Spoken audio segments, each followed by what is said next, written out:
Hello everyone, welcome to study with Chitralekha.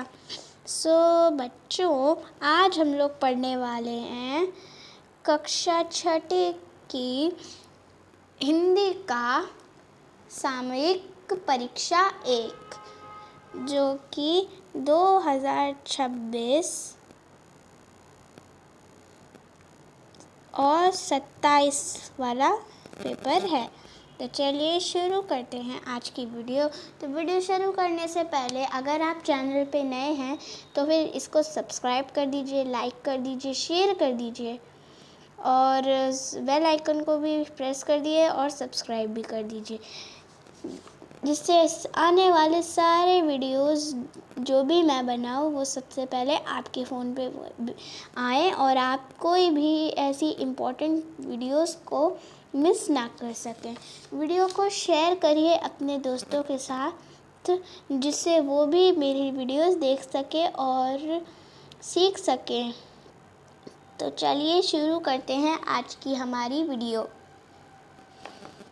सबसे पहले कक्षा दी गई है जो कि छठी है, और फिर हिंदी दी गई है, सब विषय दिए गए, फिर समय जो कि 1.5 घंटे का समय आपको मिलेगा इस पेपर को करने के लिए, और टोटल मार्क्स जिनको हम लोग पूर्णांक भी कहते हैं वो है पूरे 40। ठीक है, तो चलिए पेपर को सॉल्व करते हैं, उसके क्वेश्चंस को पढ़ते हैं। खंड का अपठित पठित बोध यानी रीडिंग।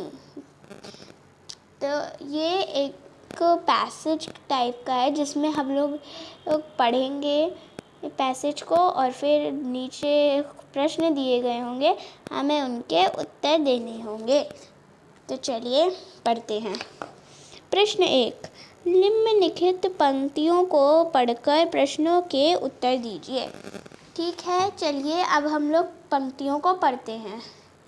वह चिड़िया जो चोंच मारकर दूध भरे जूड़ी के दाने रुचि से रस से खा लेती है, वह छोटी संतोषी चिड़िया नीले पंख वाली मैं हूँ। तो चिड़िया अपने बारे में बता रही है कि वो क्या खाती है और उसके पंखों का क्या रंग है। तो चलिए देखते हैं कि अब आगे कौन कौन से प्रश्न आते हैं। प्रश्न 1, चिड़िया किसके दाने खाती है? अभी ऊपर हम लोगों ने पढ़ा था कि चिड़िया जूड़ी, जौ या फिर बाजरा के दूध से भरे दाने खाती है। ठीक है, अब प्रश्न नंबर 2, चिड़िया के पंख किस रंग के हैं? तो अभी हम लोगों ने इसका भी पढ़ा था, तो इसका उत्तर हो जाएगा चिड़िया के पंख नीले रंग के हैं। ठीक है, अब तीसरे प्रश्न पे आते हैं। संतोषी शब्द का क्या अर्थ है?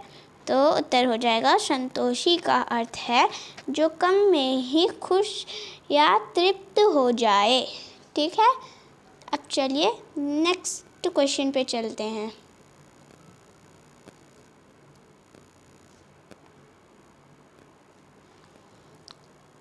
खंड ख, व्याकरण, जिसे हम लोग ग्रामर कहते हैं इंग्लिश में। चलिए अब पढ़ते हैं। प्रश्न 2, निर्देशानुसार उत्तर दीजिए। ठीक है, सबसे पहले हम लोग प्रश्न को पढ़ लेते हैं, फिर उसके निर्देश के हिसाब से उत्तर देते हैं। चलिए, प्रश्न 1, संज्ञा किसे कहते हैं? उदाहरण सहित लिखिए। तो आपको पता होगा कि संज्ञा किसे कहते हैं, तो इसका उत्तर हो जाएगा किसी व्यक्ति, वस्तु, स्थान या भाव के नामों को संज्ञा कहते हैं, जैसे राम, दिल्ली, आम। तो ये कुछ उदाहरण दिए गए हैं। तो राम हो जाएगा व्यक्ति, क्योंकि व्यक्ति भी संज्ञा में आता है, और दिल्ली हो जाएगी जगह, व्यक्ति, वस्तु और स्थान। वस्तु हो जाएगी हमारी आम। इसमें बस एक एग्जाम्पल और नहीं दिया गया है जो कि है भाव का, तो हम लोग लिख सकते हैं खुश, या फिर दुख, कुछ भी लिख सकते हैं। ठीक है। अब प्रश्न नंबर 2, विलोम शब्द लिखिए। तो क अमृत, अमृत का विलोम क्या हो जाएगा? विष। ख दिन, दिन क्या क्या हो जाएगा? रात। 3, पर्यायवाची शब्द लिखिए। 2 ठीक है। हम लोगों को पर्यायवाची शब्द लिखने हैं जिनको हम लोग समानार्थी शब्द भी कहते हैं और पूरे 2 लिखने हैं। तो हमें लिखना है सबसे पहले सूर्य का पर्यायवाची। तो सूर्य का पर्यायवाची हो जाएगा सूरज, रवि, नरेश, और भी बहुत सारे। जो आपको पता हो वो आप कमेंट सेक्शन में बताइएगा। अब खा हो जाएगा हवा। तो हवा का पर्यायवाची हो जाएगा वायु, पवन, और भी जितने आपको पता है आप इन दोनों के कमेंट सेक्शन में पर्यायवाची बताइएगा, इसके अलावा जो आपको पता हो। ठीक है। अब नेक्स्ट क्वेश्चन पर जाते हैं।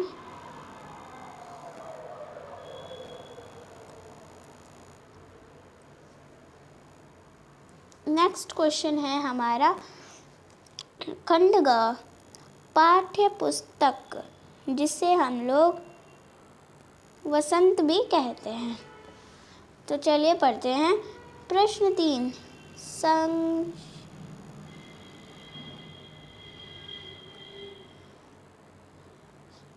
संक्षेप में उत्तर दीजिए। ठीक है। चलिए अब पहले प्रश्न पढ़ते हैं, फिर देखते हैं कि इसका उत्तर क्या होगा। प्रश्न 1, लेखिका कृष्ण सोबती बचपन में इतवार की सुबह क्या क्या काम करती थी? तो इसका उत्तर हो जाएगा, लेखिका बचपन में इतवार की सुबह अपने मोजे धोती थी और उसके बाद अपने जूतों पर पॉलिश करके उन्हें चमकाती थी। तो इसका आंसर यही हो जाएगा। चलिए अब दूसरा प्रश्न पढ़ते हैं, जो कि है केशव और श्यामा ने चिड़िया के अंडों की रक्षा की या नादानी? तो इसका उत्तर हो जाएगा, केशव और श्यामा ने अपनी तरफ से अंडों की रक्षा की कोशिश की थी, लेकिन उनकी अज्ञानता के कारण वह नादानी बन गई, क्योंकि चिड़िया के अंडे छूने से गंदे हो जाते हैं और चिड़िया उन्हें फिर नहीं सहती। ठीक है। इन 2 प्रश्नों का उत्तर ये हो जाएगा। अब चलिए आगे के प्रश्न पढ़ते हैं। प्रश्न 3, चांद से थोड़ी सी गप्पे, कविता में लड़की चांद को क्या बीमारी होने की बात कह रही है? तो इसका उत्तर हो जाएगा, लड़की के अनुसार चांद को घटने बढ़ने की बीमारी है। जब वह घटता है तो बिल्कुल गायब हो जाता है और जब बढ़ता है तो पूरा गोल होकर ही दम लेता है। ठीक है। तो ये आपकी बुक से क्वेश्चंस थे। अब चलिए नेक्स्ट सेक्शन पे चलते हैं, जो कि है खंड घ, रचनात्मक लेखन, जिसे हम लोग इंग्लिश में क्रिएटिव राइटिंग भी कहते हैं। तो चलिए प्रश्न पढ़ते हैं और देखते हैं हमें क्या लिखना है। प्रश्न 4, किसी एक विषय पर अनुच्छेद लिखिए। 80 से 100 शब्द लिखिए। ठीक है। तो नीचे हम लोगों को ये दिए गए हैं टॉपिक्स। हमें किसी एक टॉपिक पे लिखना है अनुच्छेद, जो कि 80 से 100 शब्द का होना चाहिए। तो चलिए टॉपिक पढ़ते हैं और फिर रचनात्मक लेखन लिखते हैं। तो सबसे पहले हम लोगों को लिखना है मेरा प्रिय खेल। ठीक है। फिर उसके बाद अनुशासन का महत्व। तो अगर आप मेरा प्रिय खेल लिखेंगे तो फिर आपको ऐसे ऐसे करके लिखना होगा कि मेरा प्रिय खेल ये है, इसको इसके माध्यम से खेला जाता है, इसकी मशहूर खिलाड़ी खिलाड़ियों का नाम ये है और इसे यहाँ खेला जाता है। मतलब ये एक बाहर या अंदर खेलने वाले खेलों में से एक है। और ऐसे करके और भी लाइनें लिख सकते हैं, जैसे कि ये खेल कहाँ से आया है, या फिर ये खेल किसने बनाया था, और आपको यही खेल क्यों अच्छा लगता है, और आपको इस खेल की कौन सी खिलाड़ी अच्छे लगते हैं। ये सब कैसे ऐसे करके आप लिख सकते हैं। फिर हमारा है ख, अनुशासन का महत्व। तो इसका हो सकता है कि अनुशासन हमारी ज़िंदगी के लिए बहुत ही ज़्यादा इम्पोर्टेंट है। अगर हम लोग अनुशासन से रहेंगे तो सब लोग हम लोगों को अच्छे घर के और संस्कारी बच्चे या फिर बड़े संस्कारी व्यक्ति समझेंगे। अनुशासन में बड़ों की बात मानना, बड़ों का आदर देना और अच्छे से पढ़ना, ये सब आता है। ऐसे कर करके आप अनुशासन पे लिख सकते हैं या फिर मेरे प्रिय खेल पे लिख सकते हैं। जिसको आपको लिखना है, जिस पे आपको लिख सकना है उस पे आप लिख सकते हैं, दोनों पे नहीं लिखना है। ठीक है। हमारी वीडियो पसंद आई हो तो लाइक कर दीजिएगा, शेयर कर दीजिएगा और सब्सक्राइब भी कर दीजिएगा और नोटिफिकेशन को भी ऑल कर दीजिएगा, जिससे सारी वीडियोस जो भी मैं बनाऊं सबसे पहले आपके फ़ोन पे जाएं और आप ये इम्पोर्टेंट वीडियोस को स्किप ना कर सके। नेक्स्ट वीडियो में आप कमेंट में बताइएगा कि मैं किस पे वीडियो बनाऊं और कौन से सब्जेक्ट को पढ़ाऊं। ठीक है। मिलते हैं हम लोग अब अगली क्लास में। तब तक के लिए थैंक यू।